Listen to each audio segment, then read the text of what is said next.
The clinking of champagne glasses sounded like a warning bell, though I didn't realize it at the time. We were standing in the center of our living room, surrounded by 30 of our closest friends and family members. It was our 10th wedding anniversary, a milestone that felt like a marathon I had barely survived. Elena looked stunning in a silver dress, her hand gripping a microphone as she prepared to give her toast. I stood beside her, forcing a smile, my hand resting on the small of her back. I expected the usual speech about love and endurance. Instead, Elena looked at the crowd, her eyes twinkling with a malice she usually reserved for our private arguments. To Mark, she began, her voice dripping with fake sweetness. The man who proves that love really is blind, and in our case, a biological dead end. A ripple of awkward laughter moved through the room. I froze. She wasn't done. Seriously, though, she continued, gesturing to our 2 beautiful sons playing in the corner. Thank God my genes are strong enough for both of us. Carrying this family on my back, and dealing with Mark's blank bullets, has been the hardest job of my life, but I'm a saint, right? The room erupted in laughter. I felt my face burn, shrinking into myself as my own parents chuckled, conditioned by years of her jokes to just accept it. That night, after the guests had left and the house was quiet, the weight of her words settled on me like a suffocating blanket. This wasn't a one-time slip-up, it was the narrative of our entire marriage. Elena had crafted a perfect persona, the saintly martyr who stuck by her broken husband.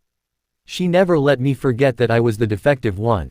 According to her, our children were miracles that happened only because she took special herbs and we prayed hard enough to overcome my low count.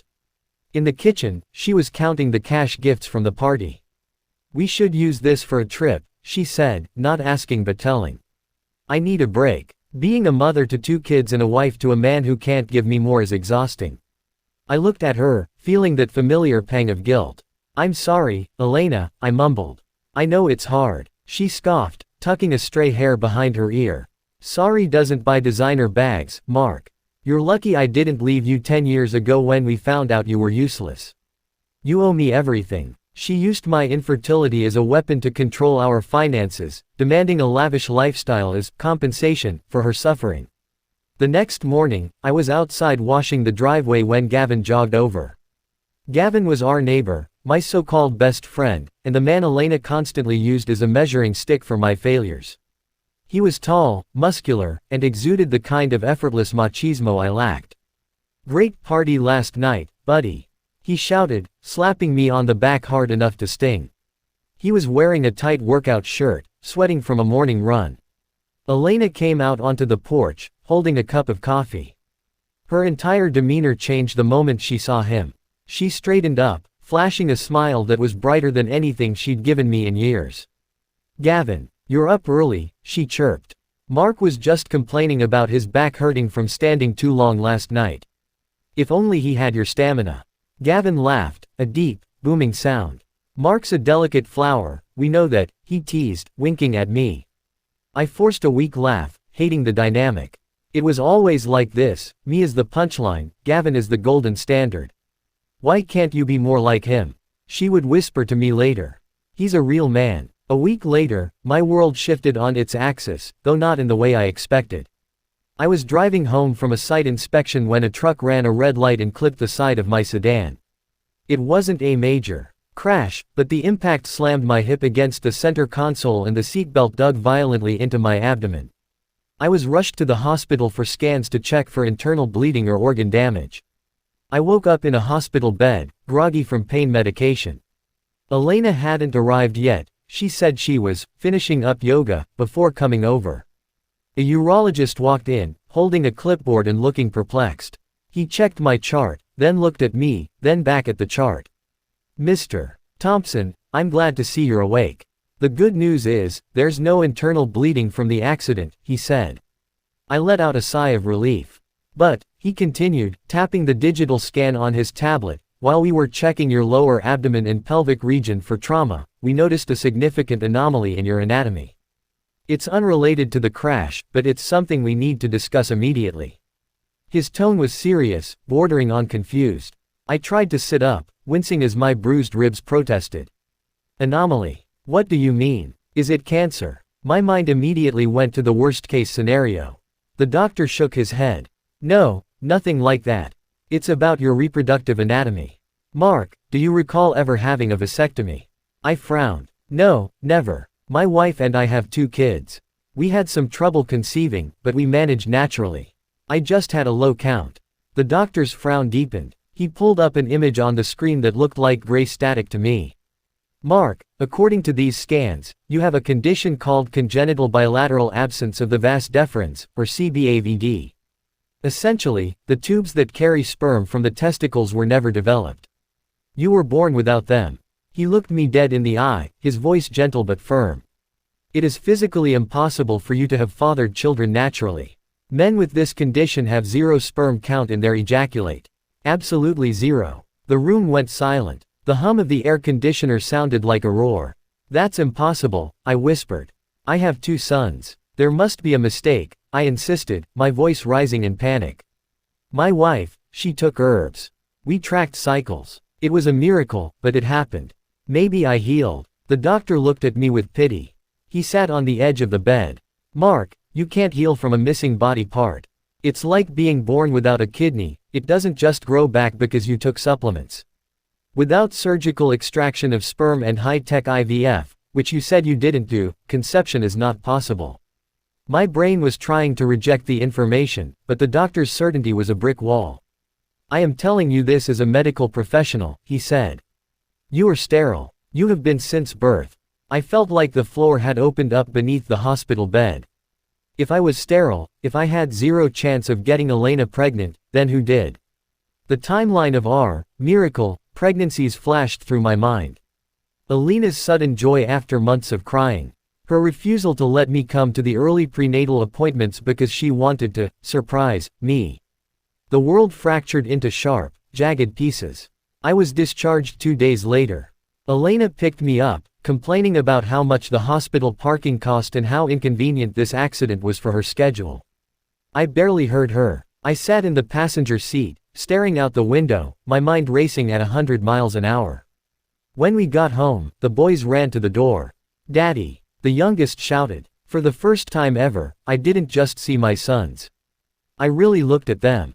I studied their faces with the scrutiny of a stranger. My oldest, Liam, had a nose that was nothing like mine. It was straight and sharp, whereas mine was slightly hooked. My youngest, Noah, had eyes that were a piercing shade of hazel. My eyes were dark brown. Elena's were blue. Where did the hazel come from? Then, a memory surfaced. 7 years ago, right around the time Liam was conceived, I had been away for a 3-week architectural conference in Tokyo. Elena had stayed home. And Gavin had been helping her fix the fence. The pieces clicked together with a sickening crunch. I knew I couldn't confront her yet. Elena was a master manipulator. If I accused her without rock-solid proof, she would gaslight me until I believed I was crazy. She would claim the doctor was wrong, or that it was a divine miracle. I needed undeniable science. That night, I waited until everyone was asleep. My heart was hammering against my ribs so hard I thought it would wake her up. I crept into the bathroom. I took the boys' toothbrushes, placing them carefully into sterile Ziploc bags I had bought on my way home. Then, I went to my hairbrush and pulled out a clump of my own hair, making sure the follicles were attached. I labeled everything with shaking hands. The next morning, I told Elena I had to go into the office early to catch up on work I missed during the hospital stay. In reality, I drove to a private, high-end genetic testing lab 2 towns over. I paid extra for expedited legal-grade paternity testing. I need to know, I told the technician. And I need to know fast. The waiting period was agony. Every time I looked at Elena, I felt a wave of nausea. She, on the other hand, was in peak form. A few days after I submitted the samples, she cornered me in the kitchen. Mark, since you wrecked the sedan, we need to upgrade. I was looking at that new luxury SUV. It's safer for the boys. She poured herself wine, not even looking at me. I deserve a treat, honestly. I've been holding down the fort while you were playing patient. Normally, I would have apologized and tried to negotiate a budget. But looking at her now, knowing what I suspected, something inside me snapped. The guilt vanished, replaced by a cold, sharp rage. It was clarifying. Sure, Elena, I said, my voice surprisingly steady. You deserve the best. Go pick it out. She looked surprised but delighted. Finally, you're being sensible. As she walked away, I pulled out my phone and hit record on the voice memo app. From this moment on, I was documenting everything. The saint was about to be exposed. 3 days later, I was sitting in my car in the office parking lot when my phone dinged. It was the email from the lab. My hands were sweating so much I almost dropped the phone. I opened the PDF attachment. I scrolled past the technical jargon, my eyes scanning desperately for the summary. Subject 1, Liam, probability of paternity, 0.00%. Subject 2, Noah, probability of paternity, 0.00%. I stopped breathing. Even though I expected it, seeing the zeros in black and white was a physical blow. I opened the car door and dry heaved onto the pavement. It wasn't just that she had cheated. It was the cruelty of it. For 10 years, she had watched me cry over negative pregnancy tests. She had watched me feel like less of a man. She had mocked me publicly for my blank bullets. All the while, she knew. She knew I wasn't the father, and she let me raise another man's children while treating me like dirt. I wiped my mouth, tears of rage stinging my eyes. The sadness was gone. Now, I only wanted justice. Knowing I wasn't the father was only half the battle. To truly nail her, and to get the justice I needed, I had to prove who the real father was. I needed to connect the dots to Gavin definitively. If I just divorced her, she'd take half my money and paint me as a deadbeat dad who abandoned his kids. If I proved paternity fraud and adultery with the neighbor, I could destroy her narrative. On Friday night, I texted Gavin. Hey man, come over for a beer. Elena is out with friends, I'm bored. He replied instantly. On my way. When he arrived, he was his usual loud self, drinking my expensive craft beer and bragging about his gym gains. I played the part of the submissive friend, nodding along. When he finished his soda, he was mixing it with whiskey. He crushed the can and tossed it into the recycling bin. As soon as he left, I fished the can out. I handled it with gloves, placed it in a bag, and drove it to the lab immediately. While I waited for the second round of DNA results, I went on the offensive digitally. I hired a forensic accountant and a private investigator. I want to know everything, I told them. Follow the money, follow the digital footprint. I gave the IT specialist access to our shared family cloud account, something Elena thought I was too tech illiterate to understand. It didn't take long. The investigator found a secret credit card in Elena's name, but the billing address was listed as a P.O. box that Gavin also used for his consulting business. But the real goldmine was the cloud backup. Elena had deleted texts from her phone, but she hadn't cleared them from the cloud archive. I spent hours scrolling back through years of messages. It was sickening. Thousands of messages between her and Gavin. Flirty texts, photos, and coordination of meetups. I scrolled back 7 years, to the dates of conception. And there it was. The texts from 7 years ago were brutal. I sat in my locked office, reading them with a magnifying glass, taking screenshots of everything. Elena, 7 years ago, he's gone for Tokyo. The coast is clear. Gavin, on my way. Let's make the most of it. Elena, 4 weeks later, I'm late. It worked. Gavin, does the bank account know? Elena, no, the idiot thinks it's a miracle. He's crying tears of joy. It's pathetic. But at least now we have a secure future. You gave me what he never could. They called me, the bank account. They laughed about me raising Gavin's brood. There were jokes about my broken plumbing, and how I was basically a free babysitter for their biological kids. Every word was a dagger. She hadn't just cheated, she had systematically used me to fund a life for her and her lover's children, all while mocking me for the very infertility that made her plan possible. The second notification from the lab arrived. Probability of paternity, Gavin versus Liam, Noah, 99.99%. It was confirmed. My best friend, my neighbor, the man who slapped me on the back and drank my beer had been sleeping with my wife for a decade and watching me raise his kids. I sat in silence for a long time. I looked at the wall, thinking about every barbecue, every holiday, every time Gavin had told me I was doing a great job with the boys. It was a game to them. A sick, twisted game where I was the losing player who didn't even know the rules. But now I had the rulebook. I had the DNA, the texts, the financial trail. I had everything I needed to burn their world to the ground. I wasn't going to just leave. I was going to make sure everyone knew exactly who Elena and Gavin really were. I met with a divorce attorney known as the Shark. I laid everything out on her mahogany desk: the medical diagnosis, the DNA tests, the text messages, the credit card statements. She looked through the file, her eyebrows raising higher with every page. Finally, she looked up and smiled a terrifying smile. "Mark, this is paternity fraud, plain and simple. In our state, this is grounds for damages. We can sue for the return of all costs associated with raising children that aren't yours," she explained. "We can annul the prenuptial agreement based on fraudulent inducement. And we can petition to disestablish paternity, meaning you won't owe a dime in child support." She paused. "How do you want to handle this?"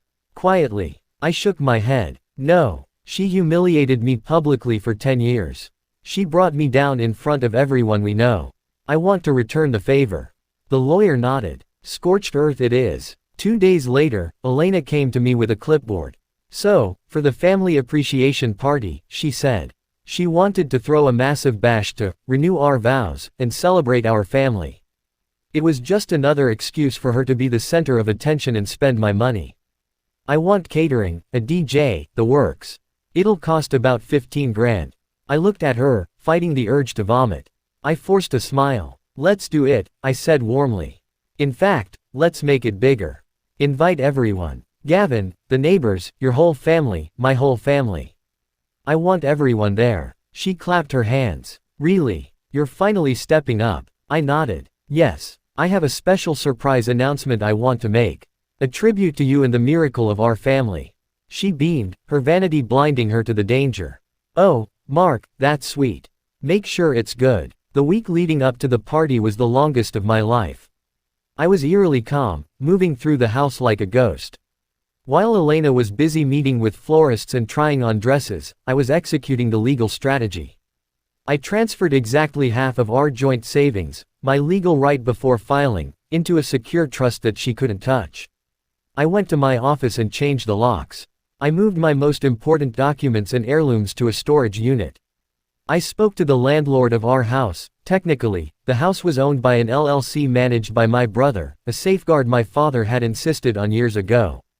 I triggered the clause that allowed the LLC to revoke tenancy. Elena thought I was planning a grand romantic gesture.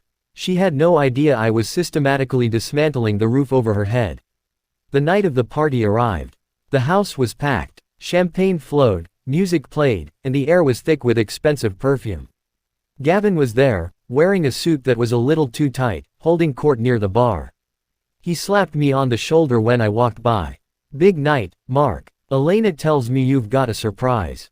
"I do," I said, looking him dead in the eyes. "It's going to be unforgettable." He didn't notice the coldness in my tone, he was too busy eyeing the buffet. Elena was glowing, fluttering from guest to guest, playing the perfect, doting wife. She grabbed my arm. "It's time for speeches. Go up there and make me look good." I walked to the front of the room, taking the microphone. The music faded. The room fell silent. "Thank you all for coming," I started, my voice amplified through the speakers. I looked out at the sea of faces, my parents, her parents, our friends. Elena wanted tonight to be about appreciating our family. About miracles. I paused, looking lovingly at her. She smirked, tilting her head, expecting the usual praise. "For 10 years, Elena has reminded me, and all of you, of my struggles," I continued. "She has reminded us that I am broken. That I had blank bullets. She has been the saint who stayed with a defective man." The crowd nodded sympathetically, some looking awkward at the mention of my infertility. "But tonight, I want to share the truth about those miracles. Because the truth, well, the truth sets you free." I signaled to the AV guy the first had hired. "Can we lower the lights, please?" The room darkened. A projector screen descended behind me. "I wanted to show you the true miracle of our family," I said. The first slide clicked on. It wasn't a photo of the kids. It was a blown-up, high-definition image of my medical report from the urologist. Patient: Mark Thompson. Diagnosis: congenital bilateral absence of the vas deferens (CBAVD). Sperm count: 0.00. I used a laser pointer to circle the diagnosis. This is a medical document from last month, I explained calmly.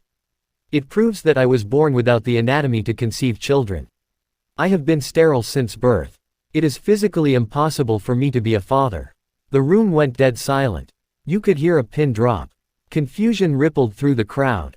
Alina's smile faltered. Mark, what is this? She hissed. Since I can't have kids, I said, ignoring her, I was naturally curious about our two beautiful sons. I clicked the remote. The next slide appeared. It was the paternity test results for Liam and Noah. The bright red 0.00% next to probability of paternity shone like a beacon. As you can see, I told the stunned room, I am not the father of the children I have raised, fed, and loved for 6 years. A gasp went through the room. My mother covered her mouth. Alina's face went pale, all the blood draining from her cheeks. She took a step toward me. Turn it off. He's having a breakdown, she screamed, but I held up a hand. I'm not done. Because if I'm not the father, who is? I looked directly at Gavin. He froze, his drink halfway to his mouth. The final piece of the puzzle, I said. I clicked the remote one last time. The screen filled with screenshots of the text messages. The bank account is away for the week. You gave me what he never could. And right next to the texts, the final DNA report. Biological father, Gavin Miller. Probability, 99.99%. Ladies and gentlemen, I said, my voice hard as steel. Meet the real father of my children. My best friend, Gavin. The text messages were legible to everyone. The mocking insults, the cheating, the plot to use me for money. It was all there in 4K resolution. The room erupted into chaos. It was pandemonium. Alina screamed, a high-pitched, feral sound. You bastard. You ruined everything. She lunged at me, but her father grabbed her arm, looking at her with a mixture of horror and disgust. Gavin panicked. He dropped his drink, the glass shattering on the floor, and tried to bolt for the back door. But my brother, who knew the plan, stepped in his path, crossing his massive arms. Gavin was trapped. I dropped the microphone. It hit the floor with a loud thud. I reached into my jacket pocket and pulled out a thick envelope. I walked over to Alina, who was sobbing hysterically now. I shoved the envelope into her hands. These are divorce papers, I said. And this is a notice to vacate. Get out of my house. Alina tried to rally. She wiped her mascara-stained face and shrieked, you can't kick me out. This is my house. I have rights. I'm staying right here. She looked around for support, but no one, not even her friends, would meet her eyes. Actually, I said, my voice cutting through her hysterics. You don't. The house is owned by the Thompson Family Trust. My brother is the trustee. He terminated the lease yesterday. You are technically trespassing. I pointed to the door where 2 uniformed police officers, who I had hired for security, were stepping in. And since you've been stealing from me via credit card fraud, which my lawyer is filing charges for tomorrow, I suggest you leave before you get arrested in that dress. The humiliation was total. She looked at Gavin, who was cowering in the corner, then at her parents, who turned their backs on her. She fled the house, sobbing. 6 months later, I sat on the balcony of my new downtown apartment, watching the city lights. The coffee in my hand was warm, and for the first time in a decade, my chest didn't feel heavy. The court proceedings had been swift and brutal. The evidence was undeniable. The judge ruled in my favor regarding paternity fraud. I was disestablished as the legal father, meaning I owed 0 child support. Gavin's wife had divorced him immediately, taking him for everything he had. Alina and Gavin were now stuck together, living in a cramped 2-bedroom rental on the bad side of town. I heard from a mutual friend that they were miserable, constantly fighting over money now that the bank account was closed. Alina had lost her status, her home, and her reputation. I took a sip of coffee. I missed the boys, that was the only hard part, but I knew I couldn't live a lie. I was starting over. I wasn't broken. I wasn't defective. I was free. And that was the best miracle of all.